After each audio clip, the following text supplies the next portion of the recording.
Ladies and gentlemen, please welcome Mr. Matthew Heinbach.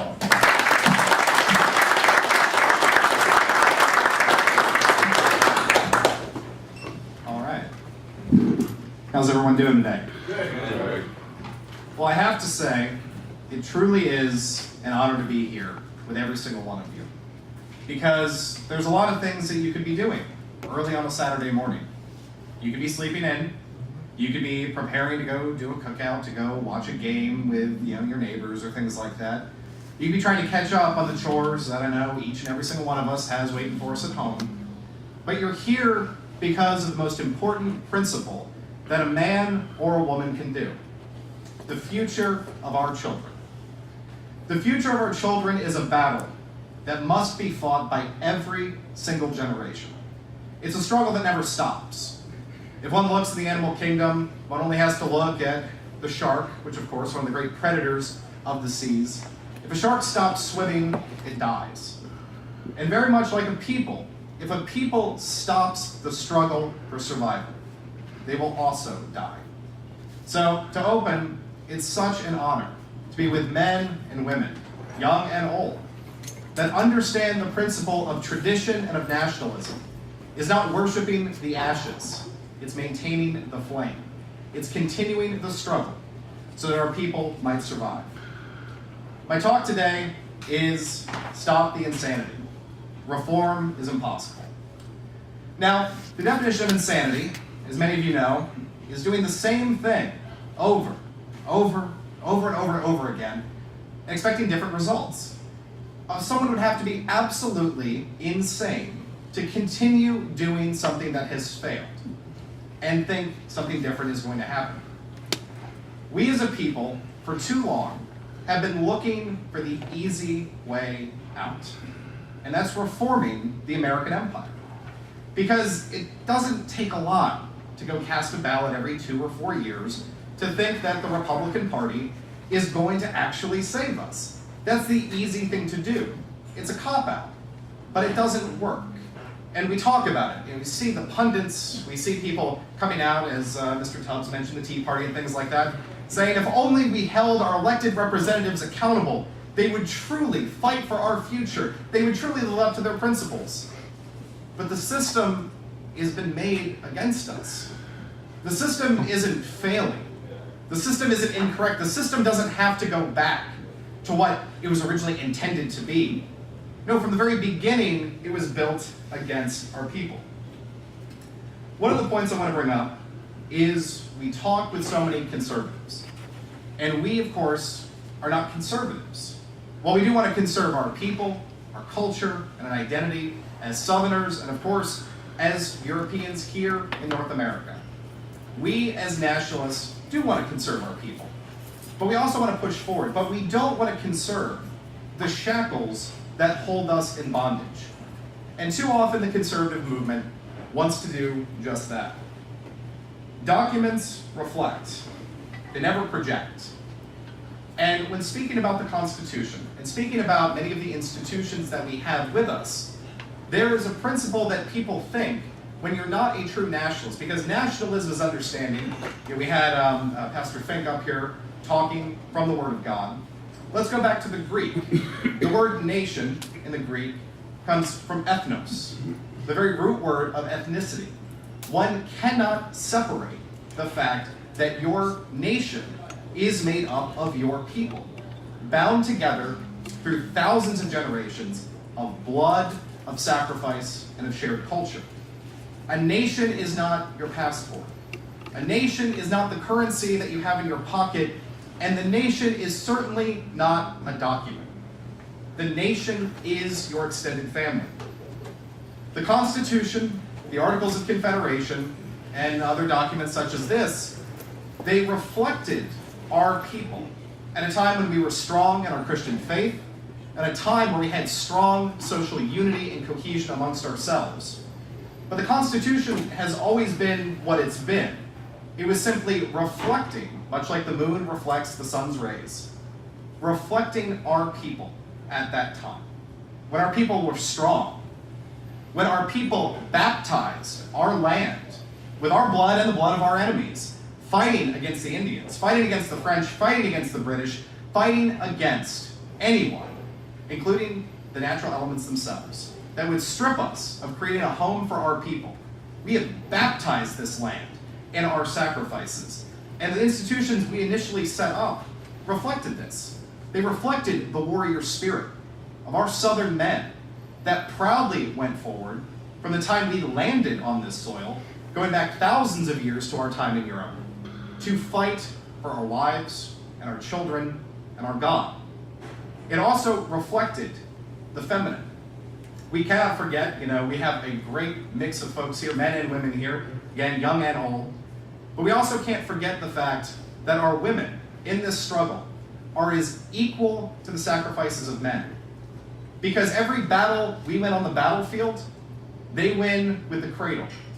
Because we could win any political or military objective. And it's not just having children, it is raising and nurturing our children with our traditions, with our identity.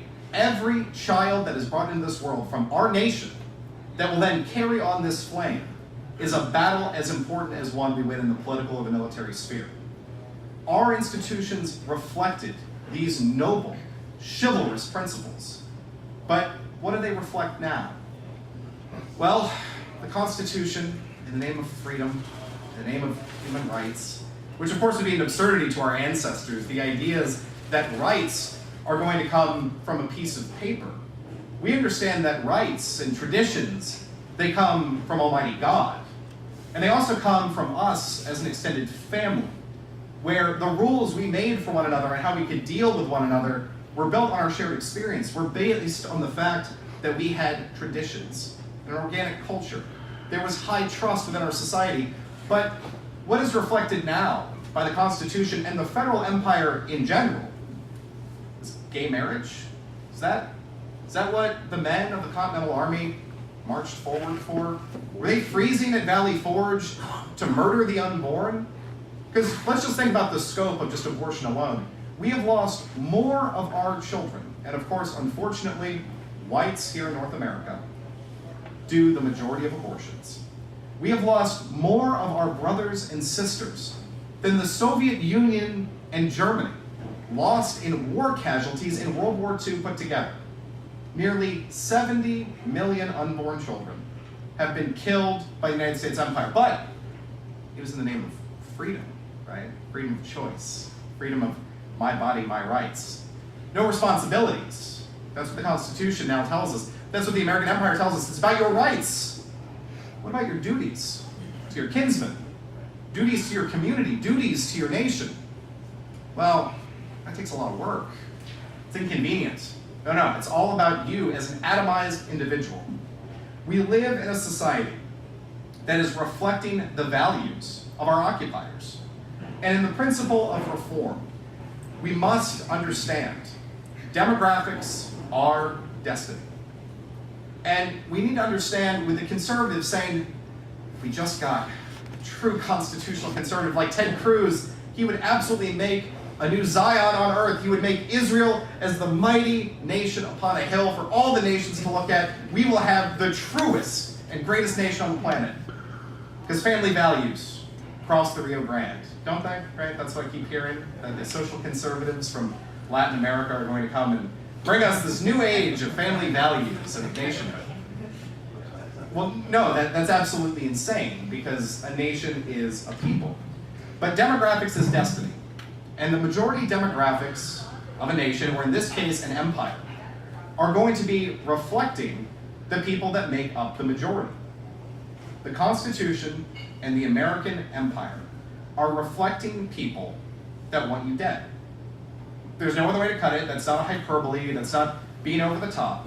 It absolutely reflects wanting you and your children to either live as slaves, to have your symbols and your heroes destroyed. And let's not forget the fact that it isn't just tearing down our Confederate monuments. They're also trying to dig up men like General Nathan Bedford Forrest. They're also trying to dig up his wife. This isn't even about Confederate soldiers at that point. This is trying to go against anything that can be used to tie you to your ancestors. They want to destroy. This has been done before. It was done in former Rhodesia. Of course, Rhodesia was a proud nation, a Christian nation, a nation that fought against the entire world. And through the betrayal of the American empire, came crashing down. Our comrades in South Africa are facing genocide. But as Dr. Hill pointed out in a recent post, when they run out of stone, they come for the flesh.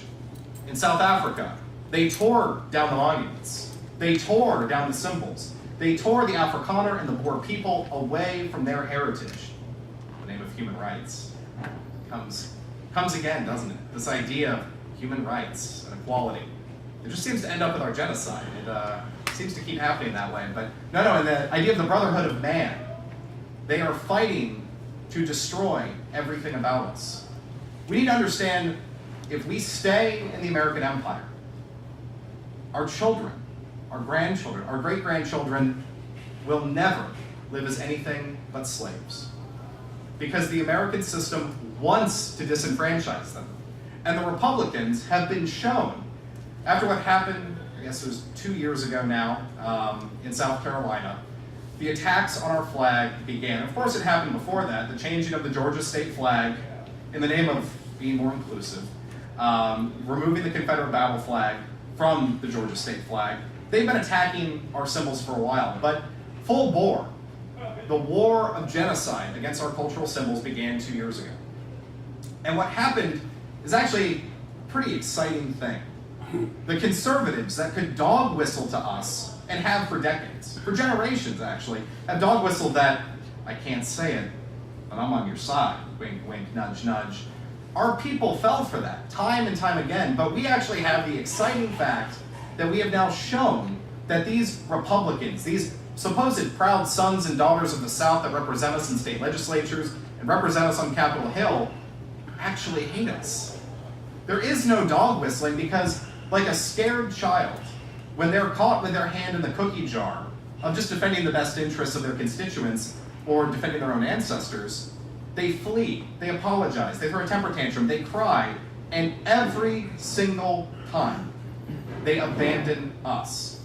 Of course, the philandering former governor of the state of Alabama, a true absolute disgrace to the great state of Alabama and her people. Former governor, what happens? He looked and he saw, oh, there's all this push against these Confederate monuments. Let us go to the State House and tear down these flags, because that'll increase my share of the black vote by 2%, right? That'll increase the Hispanic vote. We need to be thinking about the future of not only America, but of the South. Our conservative Republican politicians already have it planned in their heads that they are thinking of a post-white, a post-Southern Dixie. One where they are going to absolutely go hand in hand with the other globalists and the other anti-white organizers to displace us. They're hedging their bets, and they have hedged them with the enemy. We cannot work with these people. These people are not our friends. These people do not agree with us on any of the fundamentals that we are a distinct people and we have a right to exist. They are actively working to displace us. And our people have fallen for these tricks and dog whistles for a long time. If you look back at our history, it's very tragic. When you look at I hate to even use the phrase because we know it's the exact opposite of that, but the civil rights movement, civil rights, human rights, brotherhood of man, all that good stuff. The civil rights movement came forward, and our politicians at the time said, well, I will defend you. I will stand with you, men and women of the South. I will never let anything cross this line.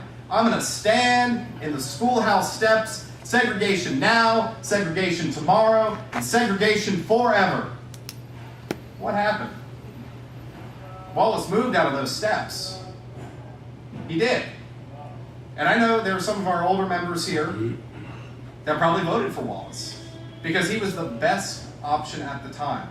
But when push came to shove, a man who had the entirety of his state behind him and the entirety of the South behind him, and let us not forget, not just the South, when Martin Luther King went to the suburbs of Chicago because legal segregation, well, that had been toppled by the Supreme Court, but whites can't be allowed to have their own communities anywhere.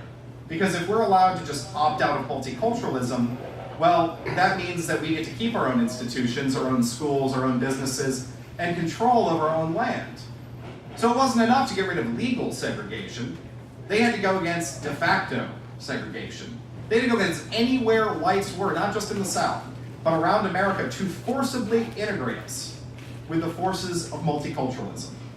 Let us not forget that thousands of white men and women marched, along with men like Commander George Lincoln Rockwell and other patriots, outside of Chicago, of all godforsaken places. And what was one of the symbols they marched with? The Confederate battle flag. They marched because that is a symbol not only of the Southern people, but of white resistance to tyranny. There's a reason our comrades, when I've been over to Europe, and I've had the honor of going there several times, they have only banned me from the United Kingdom. They haven't banned me from the rest of Europe yet, but I'm sure that's coming. Every time I go to a nationalist-owned bar, or to their offices, they always love to show me their Confederate battle flag. That's a symbol I've seen. When I march with my wife, actually, on our honeymoon, you know, some women want to go to the beach or enjoy things. My wife said, let's go to some nationalist rallies in Europe. So I'm truly a blessed and lucky man. But I marched with the Confederate battle flag in Brno in the Czech Republic on the anniversary of the fall of communism in their nation. And I got the most support from that flag of people, not just nationalists, of just normal, everyday Czechs walking up and saying, it is amazing to see this symbol. This means that you are rebelling against tyranny. And then they tell me their troubles with the European Union. They view their desire to be free and independent from Brussels and the bankers and the globalists that hold them in slavery. They feel a relationship with our struggle, not just 150 years ago, or 60 years ago, or today. There is a kinship amongst Europeans where our symbols, we have been seen as the ones that dared to rebel, that dared to fight back and dared to fight for our survival. So let us not forget, the opposition to multiculturalism and globalism is shared by Europeans around the world. When the Berlin Wall fell, there were Confederate battle flags there. The idea that communism has finally fallen, and of course now, in a tragic turn of events, Germany is under a worse occupation than it was under the Soviets, under Angela Merkel. At least the Soviets, as despotic as they were, weren't trying to literally destroy the German people from the entire face of the planet. Angela Merkel is trying to do that. But Confederate battle flags were there. So when I say that Governor Wallace and others had support, they had support on both sides of the Mason-Dixon line. They had support in Europe. They had support from around the world of people that stood against globalism. But Wallace moved out of the schoolhouse steps.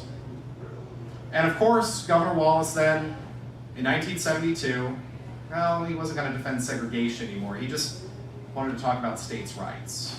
But maybe that would include states having the right to have separate institutions or separate rules, but maybe. He started kind of sounding like a Tea Party guy. And of course, after the assassination attempt against him, decades later, came to truly betray us. He groveled in front of the media and in front of the entire world to say, I was wrong. And what he's saying is not that he was wrong. He was saying we were wrong. And our people were duped into supporting men without backbones, men without spines. We cannot trust the conservatives. To turn back to South Africa really briefly, as apartheid was coming to an end, South African Constitution is supposed to guarantee every ethnic group in South Africa has a right to self-determination in their own land. The Afrikaners and the Boers wanted the creation of a Volksstaat, a people's state, their own home, saying, all right, if we're not going to have this institution, at least let us have our own piece of this pie. Let us mind our own business and opt out. And they were betrayed. They didn't get that Volksstaat. What was the reason? The conservatives, generals, military men who swore an oath to defend their nation, defend their people, they got a really good deal from Nelson Mandela. They got to go on a lot of talk shows. They got to go and get a lot of accolades from around the world about how they fought against evil, white supremacy and patriarchy and all those evil isms that the left likes to throw out for the definition of organic society. But the conservatives, at the last moment, betrayed their people and now their people are facing genocide.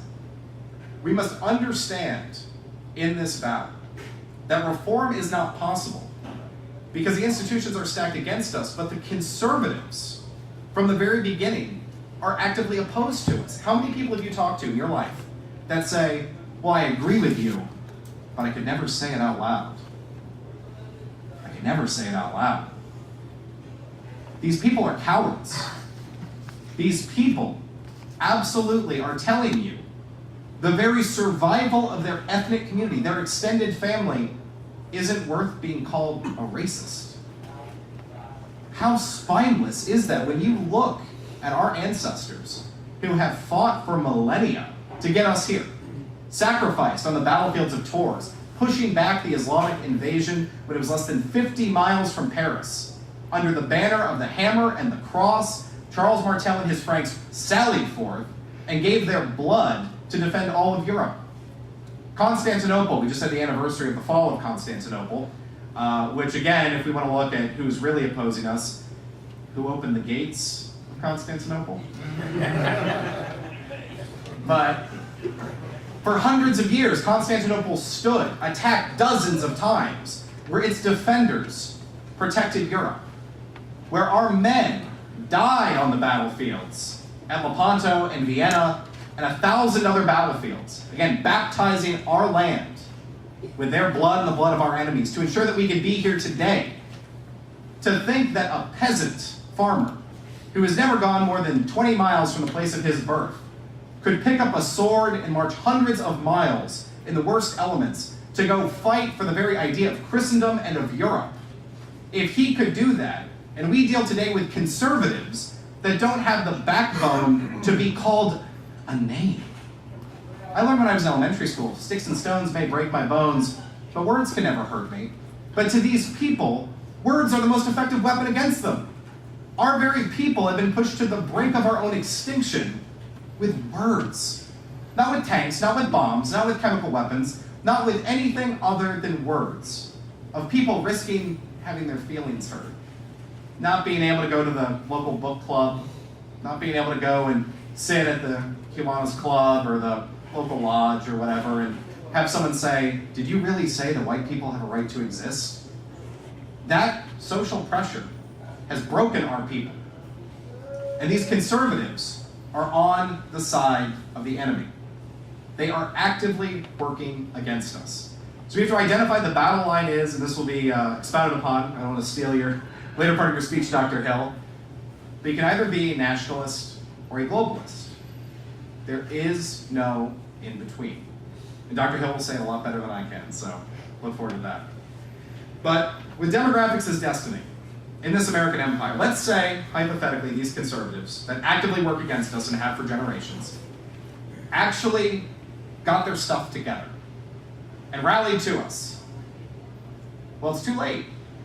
If the Republican Party went full nationalist and actually wanted to be able to support our right as a people to self-determination, wanted to stop the invasion of millions of racial aliens into our land, it's already too late.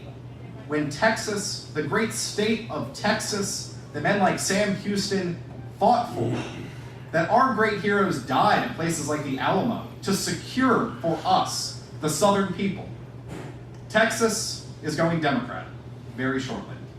Most polls say by 2024. And that's because of the Hispanics that are already here. And politics is just a substitute, as von Clausewitz pointed out. Politics is just war by other means. So we must understand that these other tribes, human history, is nothing but a history of tribes fighting one another. Because there's only so much space, there's only so much resources, and if you're weak, another people will come and take everything you have, including the shirt off your back and your daughter. This is the state we are facing.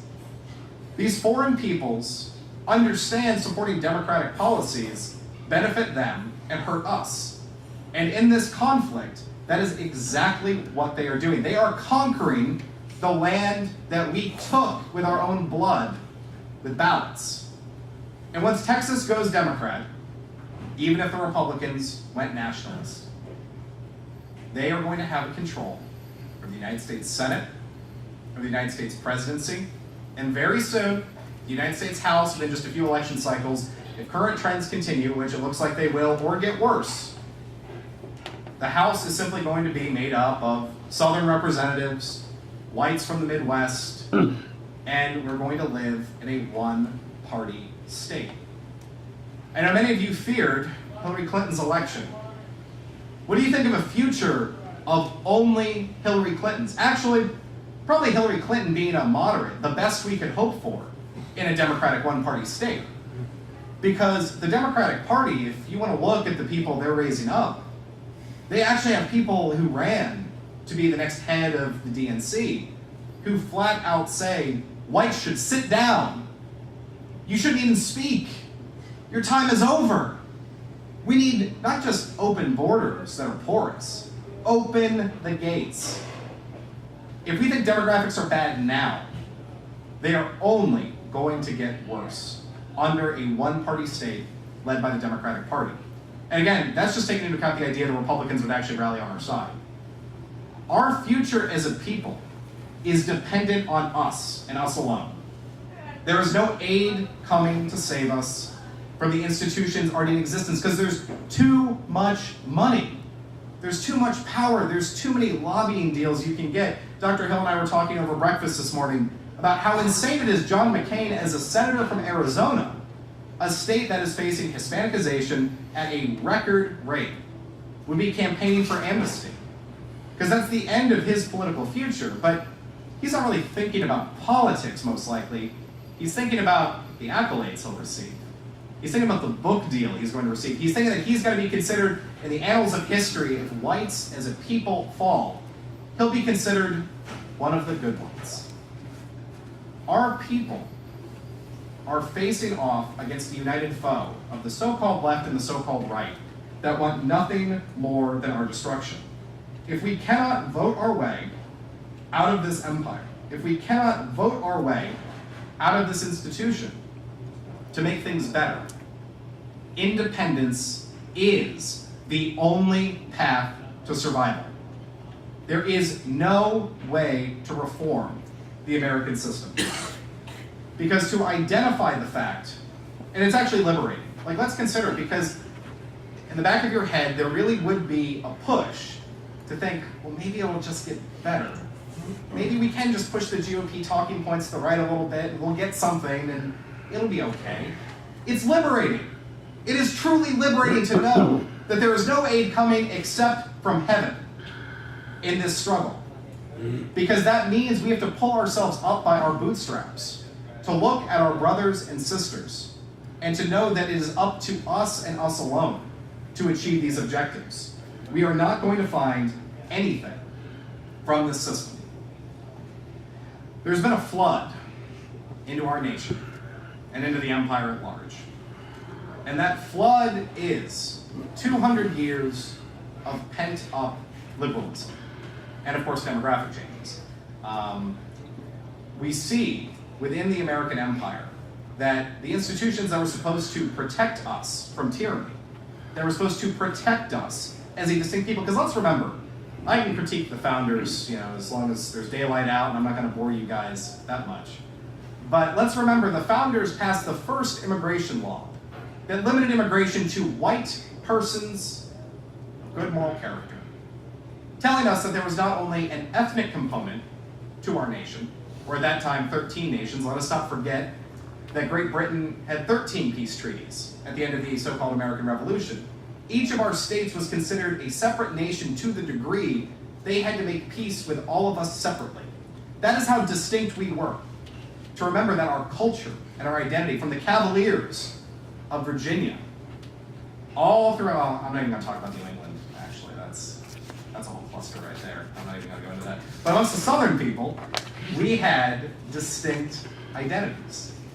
We were our own independent nation states. And we came together to pass the first immigration law to say that there was an ethnic and a moral component to nationhood.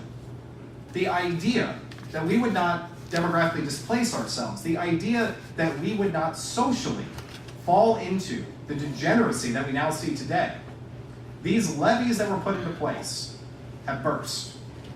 And we saw that in 1954 with Brown v. Board of Ed. We see that in the 1965 Immigration Act. We see that in Roe v. Wade. And we see that in the legalization of same-sex marriage, whatever that is. And of course, that's not where it ends. Sorry guys, the ride doesn't stop. It gets worse. And there are ladies present, so I'm not going to go into all the obscene so-called laws and rights that have been upheld now in European countries. Again, the very heart of Christendom, the very heart of European civilization. They have passed some of the most obscene laws that hurt our children, our women, and I legitimately hate to say, but even animals, in the most depraved ways. In European countries where our heroes originally came from, where our people were forged, they have destroyed the moral character of our nation. To move forward, we must identify this, that there is an ethnic component to our nation. There is also a cultural and moral foundation to our nation. There's a lot of white people out there in North America. A lot of white people. I don't like most of them. I don't. I'm just going to be honest with you. I don't actually like most of them.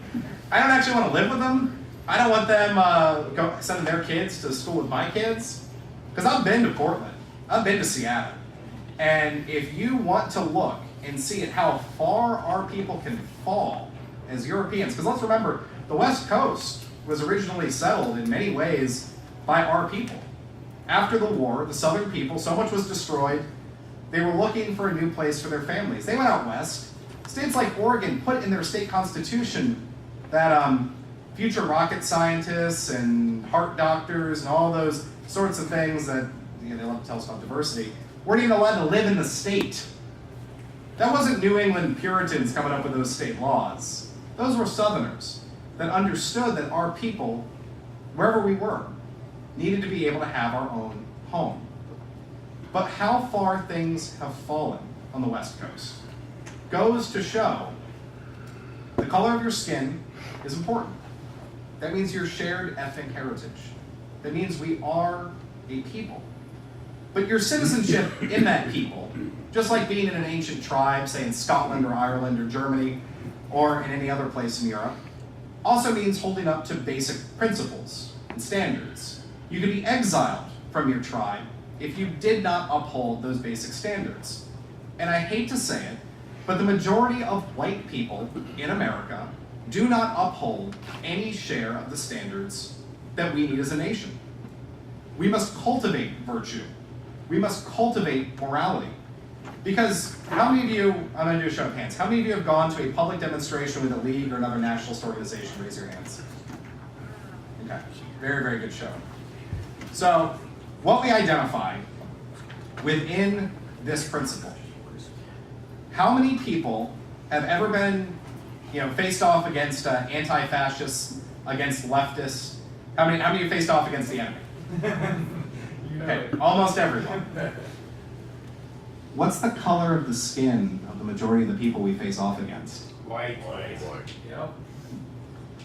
The boot boys of our enemies are actually comprised, majority of our own people, that have taken their citizenship in our tribe, in our nation, and they've burned it. They've burned their very ties with us as a people. So to understand, when we have a free Dixie, not if, when we have a free and independent Dixie, and I believe throughout the United States, if we look as the chairman of the Traditionalist Worker Party, we support secession and regionalism. The future that I believe in, as the name's been promoted on The Right Stuff and other nationalist publications, the idea of the Amerikaner, of a distinct white Christian people from the American Midwest, which of course many of our ancestors, my wife was born in Indiana, but her family's from Eastern Kentucky.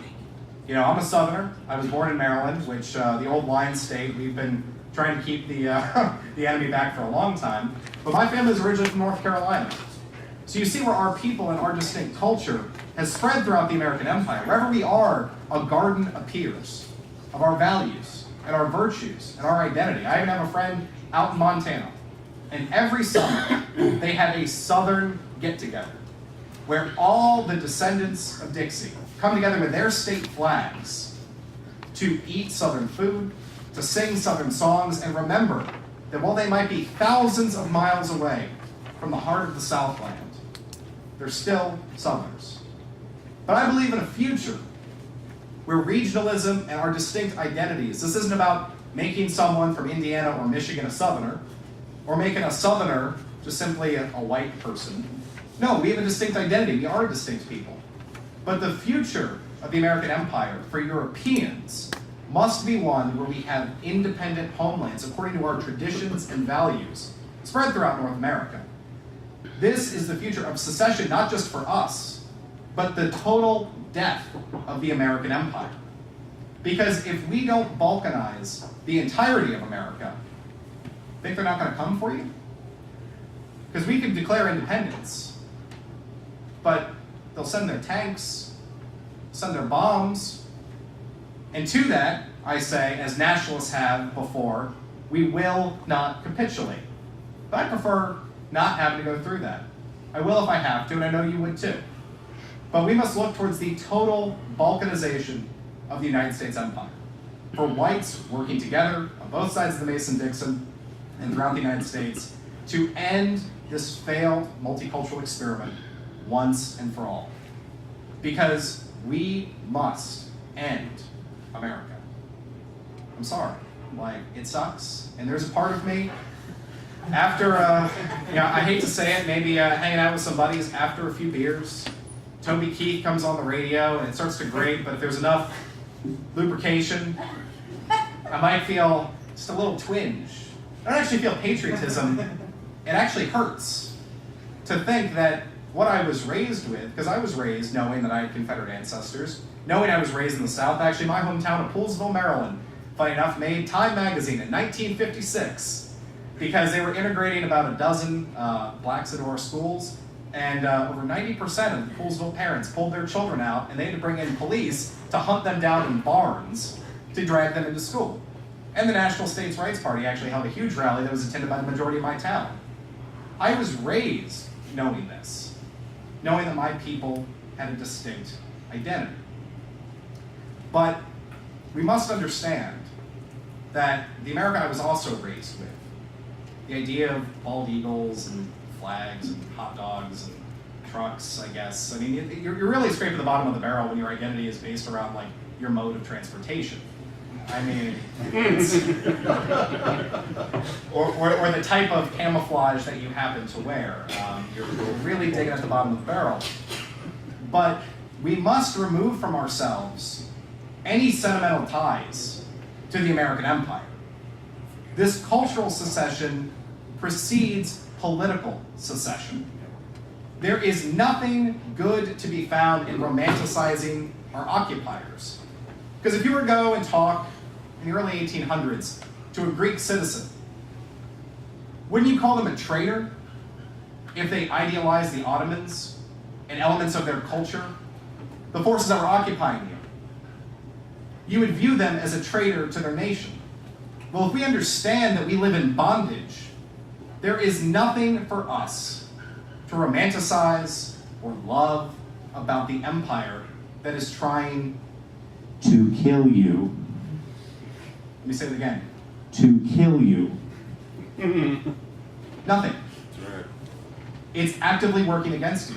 And I say this, and I know there's a lot of veterans here. Men I respect. Men I would take a bullet for. But when you're talking to a 17 or 18-year-old Southerner, and they're talking about serving in the military, serving the empire, what would you say if you were a Serb or a Romanian under the Ottomans, and they wanted to join the Janissaries, the military force made up of your sons who occupy your land and are utilized to kill your other European brothers and sisters? You would say, you don't want to be a traitor to your nation, do you? You don't want to be a traitor to your people or to your future. This is not to dismiss the sacrifices made by men who served. Men like Mike Tubbs. Man I would literally take a bullet for. and I consider my brother. I don't mean to speak ill of you in any capacity. But this next generation, as we see where the American empire and the war machine is grinding forward, they use our bodies and our blood to pave the road to globalism. We must culturally secede in thought, mind, and deed, because reform is impossible.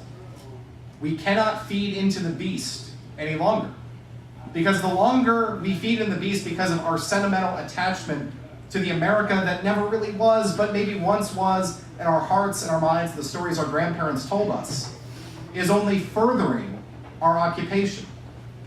We are a people under siege, and we are an independence movement. If we look around the world to other independence movements that are rising throughout the world, we must think and act like them. You must think and act Southern. You must think and act white. Because this empire is doing everything it possibly can to destroy that.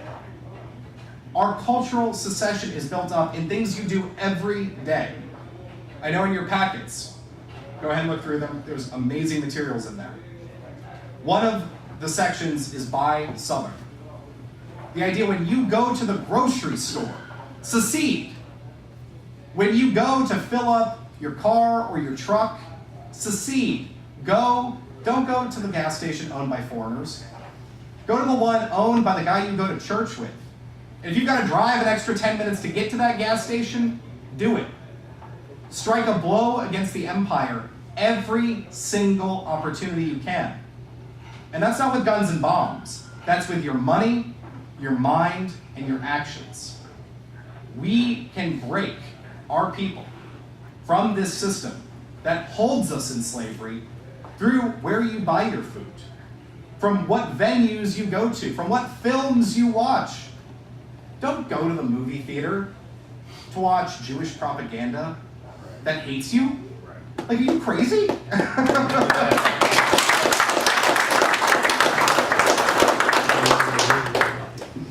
The very idea that we as Southern nationalists, and white nationalists in general, are paying our occupiers for the pleasure to mock us, that's absolute lunacy.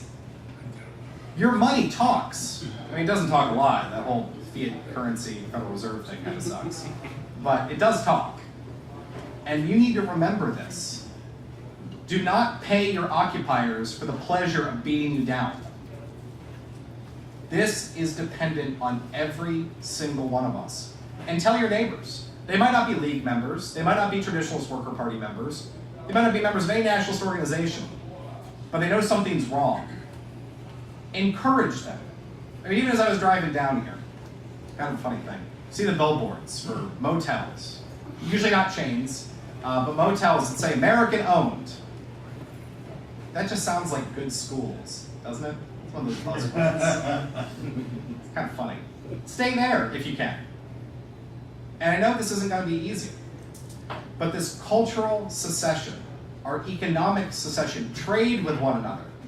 There are men in this room who I know, because I know you personally, have a multitude of skills that can repair engines, that can grow food, that can manufacture tremendous things, do electrical work. Get out of the system. And I'm not asking you to go live as a hermit. I'm asking you to support your brothers and sisters, because you know what? An exchange of labor between two nationalists, government doesn't get a piece of that. You're not cheating your taxes. You're helping your buddy move. And you know what? If he needs some work done on his house, you repay him for that in sacrifice. These levels of cultural secession are showing that we're not trying to reform. We're trying to build a future. Because our future is going to be done through blood, sweat, and tears. It's done through sacrifice. It's done through supporting one another and viewing the nation not as you as an individual or nuclear family. The nuclear family is a modern invention. It really is. It's a truly modern invention. We've always believed in the extended family. And the extended family bleeds due to intermarriage between different families into the community. And that bleeds into the state, that bleeds into the region, that bleeds into the entire nation, where we are connected together. You are my brothers and my sisters. We must think and act in ways to help one another, to create businesses, opportunities, lodging for comrades who are in need. Whatever we can do to remove our consent from the empire is crucial, because we don't consent. I don't consent to living in slavery. My second child is about to be born. I have an almost 2-year-old son. And when I look him in the eyes, am I going to say to him, I'm just going to take the easy way for how I spend my money or how I act or what I do? Or am I going to tell him, I'm going to do everything, including give my own life, so that you can live, and that millions of children like you can have a future? I know what I want to tell them. And because you're here today, I know what you want to tell your children. We must break the back of this empire. And of course, that is why within the Traditionalist Worker Party, the League of the South, and other groups, this is what we're fighting for. A future, an independent future, where no globalist bank, no multinational corporation, and no politician. I hate politicians. And I know as a chairman of a political party, you must say, well, Heinbach has some self-loathing issues, right? But I'm not a politician. Men like Dr. Hill are not politicians. We're men, and so are you. Every single one of you here today are advocates, fighting for your family. Politicians, you've all probably seen the meme. I love it. Holly, Benny, ticks, blood-sucking, disgusting parasites. Those are politicians. Men and women that make money off of your suffering. And when we know the suffering about lifting our brothers and sisters up, and I know I'm coming to the end of my time, but remember the suffering our people are facing and what your actions to lift them up can do. If we're not trying to reform, but instead trying to build something new, build a nation from the ashes of this satanic empire, this is done through lifting our brothers and sisters up. Our people, especially in the South, throughout Appalachia and the Rust Belt, are suffering the highest rates of drug overdoses, deaths, of any ethnic group. And even comparing it by capita, in terms of population numbers, our numbers are obscenely higher than any other ethnic group. Our brothers and our sisters are drowning in Oxycontin. They're drowning in street heroin. They're drowning in methamphetamine. Why are they doing this? We're a proud people. Why are our people killing themselves? The suicide rate amongst middle-aged white men has shot up an insane amount since 2008. It's happening because they don't have hope, because they don't think anyone has their back. And we as nationalists have a duty and a responsibility to have our people's back. We must not look at scorn with a brother that's fallen into addiction, or a brother that's fallen into chronic unemployment. He just feels, what's the point? They took my job. And actually, in most cases, probably wasn't a Mexican. It was a guy sitting in a boardroom in New York City. He took your job to another country. And you know what? When those workers start to get a little better standard of living, and they start to get maybe a little organized, because, I like my workers like I like my sock drawer organized. That's funny to me because I'm a socialist. That's fine. They're going to take it to a different country. That's what's going to happen. This global race to the bottom, that's what globalism is. It's that human beings, cultures, religion, identity don't matter to these politicians and these bankers and these forces of power. They actively hate anything organic, because organic things maybe you will go buy from that Southern-owned business. You will go to have your business done with a fellow nationalist, or maybe someone from your church. Might not even be a nationalist, just a guy you know from your church, or the guy who lives down the street. That gets in the way of maximizing profits at the sake of anything else. That is the global system we live in. This race to the bottom is driving not only us as whites, or us as Southerners, but the entire world under an economic and social boot heel, where they will destroy anything that is organic. Hopefully I'm not going to burst into flames here, but Noam Chomsky, of course, the leftist, actually had a very interesting critique of global capitalism. And he said first it starts off as, I hate to use those terms, but it starts off as racist, right? Because you can go to different groups and exploit their labor and their resources, but eventually you look around and you realize all these organic things get in the way. If I can go, like when I was in Greece, and I was looking at the Acropolis, something our European ancestors built thousands of years ago, survived the Turkish occupations and the wars, that still survives, and my head goes down, and there's a McDonald's. This is the destruction of organic culture.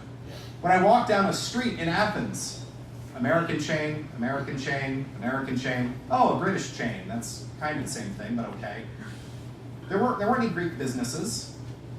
They were global corporations, and global corporations like McDonald's are no more American, whatever that means, than they are Saudi or they are Kenyan.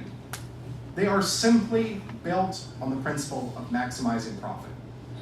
So if we understand where our economic and social decisions come in, literally deciding where you buy things and trading labor with your brothers and sisters is a blow against the globalist empire.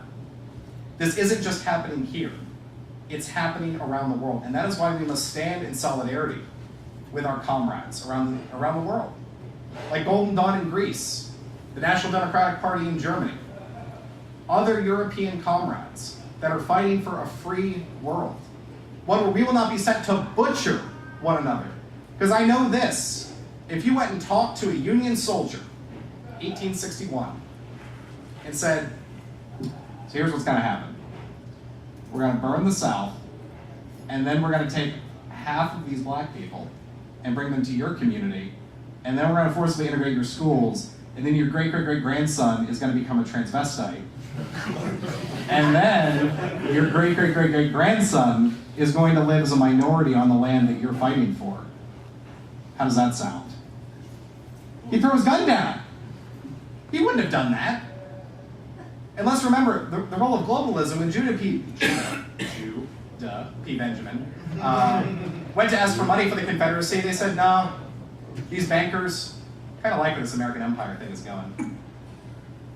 They saw what was being built.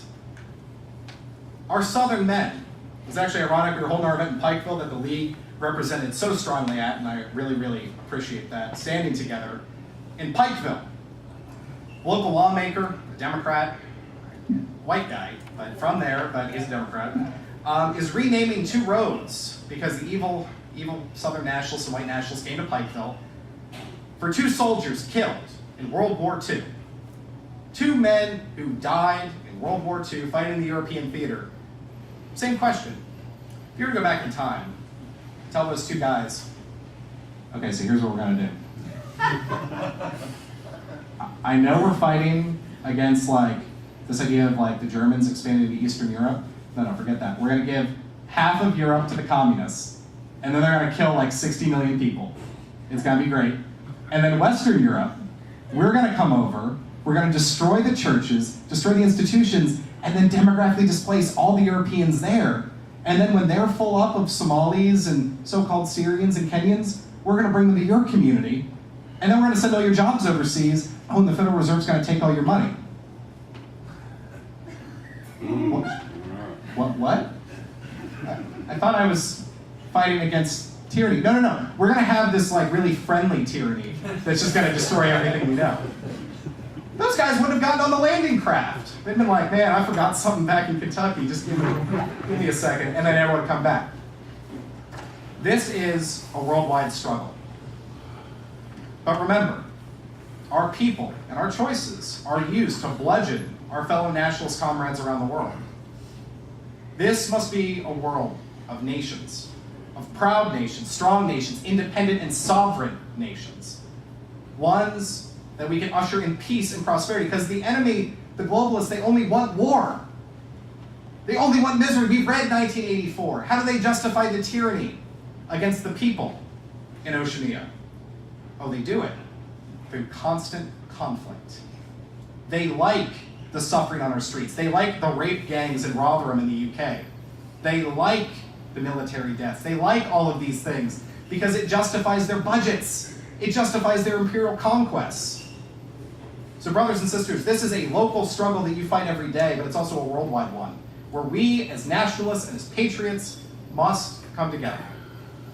So in closing, apologize I talked so long, but I've got 2 minutes.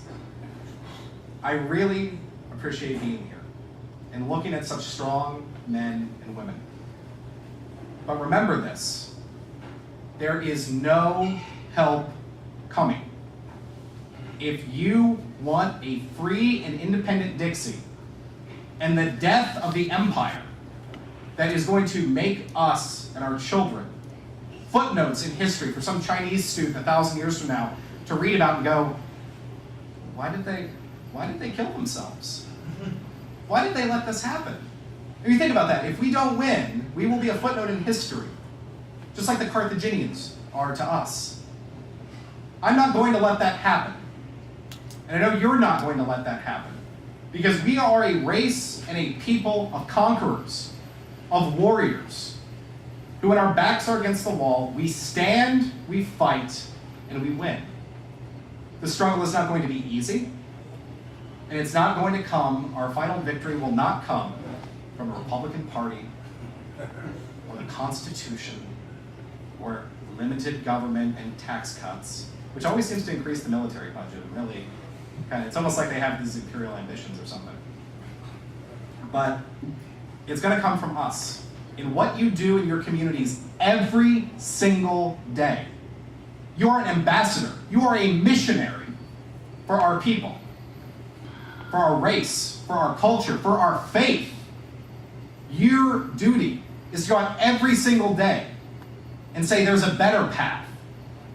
There's a vision of a free South, one that we will build through our sacrifice, through our martyrdom, and through our sweat. But this free land will be built, and the American empire will die. So comrades, join with me. Join with the League. Join with the TWP if you want to run for office. But join. Get involved. And in everything that you do, remember, you're a soldier in this fight. For our female comrades, your support makes this possible. Literally, makes everything possible. Makes a house a home and a nation a place I actually want to live. The children you raise, that is a victory for our people every time you have a kid. And you as male activists, be there on the front lines. Don't let me and Dr. Hill and Mr. Tubbs and the other patriots that I've stood with more than a few times, don't leave us on the battle lines. Join us. Stand with us, fight with us, and win with us, because our victory is guaranteed by God Almighty, because the truth shall triumph in this struggle, and the truth is on our side. Hail victory.